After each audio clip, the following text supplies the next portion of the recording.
The first time I saw the cat, it was sitting between two hospital beds. Both were empty. By morning, they weren't. It was 2:47 a.m. every night. Before the clocks reached 2:47, the children's ward began to change. Not suddenly, not loudly. It happened slowly, like something invisible was waking up. At 2:20, the cleaning machine stopped. At 2:30, the cartoons on the TVs went silent. At 2:35, the hallway lights dimmed just a little, enough to notice, not enough to complain. And at 2:47, everything held its breath. My name was Daniel Ruiz. I was 9 years old. I had been in that hospital for 11 months. 332 days. I counted, because counting was the only thing that still belonged to me. Leukemia.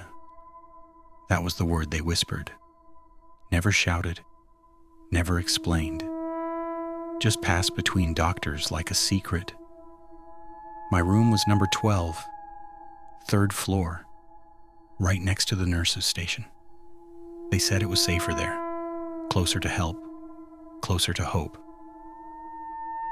I learned quickly that hope didn't walk this hallway. My bed was surrounded by machines. One breathed, one beeped, one clicked, one glowed. All night, all day, all life.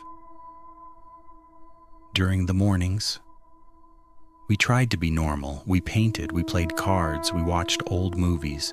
We pretended we were just visiting.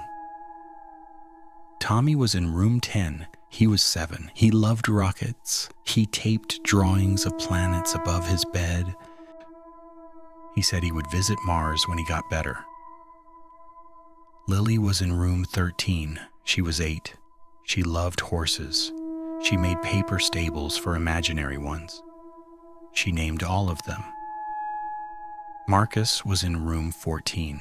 He was 10. He barely spoke. He just watched the ceiling like it was showing him things.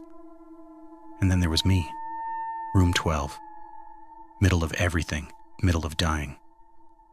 The first night I saw the cat, I had a fever, my skin burned, my thoughts melted. Nothing felt real. It was sitting near the far wall, between rooms, perfectly straight, tail wrapped, eyes forward. At first, I thought it was part of the building, a shadow, a stain, a trick of light. But shadows don't blink, and this one did. I watched it for 6 minutes. I know because I counted my breaths. 187. It never moved. At 2:49, Tommy started coughing. Hard, wet, scared. At 2:51, nurses ran, shoes squeaked, curtains slammed, and at 3:10, his bed was empty, sheets folded, drawings removed, like he had never existed.